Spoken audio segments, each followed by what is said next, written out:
So the trick that I found with aligning this to those holes over there, it's really hard to do by looking through the holes, because sometimes there's either not enough light.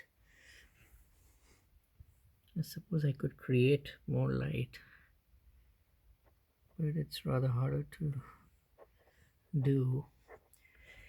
Instead, maybe what I do is I drop the screw in like this into these two holes, and then when they go in like this, I try to align them from the bottom by looking through like this. So I'm going to try it this way.